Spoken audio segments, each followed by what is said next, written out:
ભાઈ આપણી સાથે મોજૂદ દર્શનભાઈ, ખેડૂતોની ચિંતા વધી રહી છે, સુગર ફેક્ટરીની શું જવાબદારી અને સરકાર પાસે શું માંગણી આપની? દક્ષિણ ગુજરાતમાં 12 થી 14 જેટલી સુગર ફેક્ટરીઓ આવેલી છે.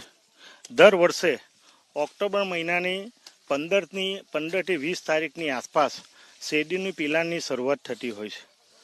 પરંતુ કમોસમી વરસાદને કારણે આ સિઝન લગભગ 20 દિવસની આસપાસ લેટ થવાની શક્યતા અને શરૂઆત થઈ છે. અમારા બધાની ચિંતા એ હતી કે જે મજૂરો લગભગ 15 થી 20 દિવસથી અમારા દરેક ગામમાં ખેડૂતોની સાથે આવીને અહીંયા ઉપસ્થિત બધા ગામે પડાવ રાખેલો હતો, એમને પણ રોજીરોટીની ચિંતા હતી. અમને પણ જે દર વર્ષે સિઝન લગભગ ગયા વર્ષે અમારી સુગર ફેક્ટરીએ 9,50,000 ટન જેટલીનું પિલાણ કરેલું હતું અને એ માર્ચ મહિનાના એન્ડમાં લગભગ એ સુગર ફેક્ટરી બંધ થતી હતી. આ 20 દિવસ લેટ ચાલુ થવાને કારણે આ વખતે એ લગભગ એપ્રિલ કે મે મહિનાની આસપાસ આ પિલાણ ચાલુ રહેશે.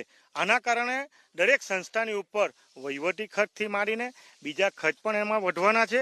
અમે વારંવાર ગયા વખતે દક્ષિણ ગુજરાતમાં 1 કરોડ ટન જેટલું શેરડીનું કટિંગનું પિલાણ થયું હતું. લગભગ 90 લાખ ક્વિન્ટલ ખાંડનું ઉત્પાદન થયેલું અને રાસ દરેક સંસ્થાએ લગભગ 2300 થી 2700ની આસપાસ ખેડૂતોને ચૂકવણું આપેલું હતું. પરંતુ દર વર્ષે વહીવટી ખર્ચ ખેડૂતોને પણ ખાતર, પાણી અને બીજા ખર્ચ થવાના કારણે દર વર્ષે એનો ખર્ચ વધતો જાય છે. એટલે સ્વાભાવિક છે કે ખેડૂતોને દર વર્ષે શેરડીના જે ભાવ છે એમાં દર વર્ષે વધારો થવો જોઈએ. એની લાગણી પણ અમે વારંવાર ખાંડ ઉદ્યોગ સંઘ મારફત રાજ્ય સરકાર અને કેન્દ્ર સરકારમાં કરતા આવેલા.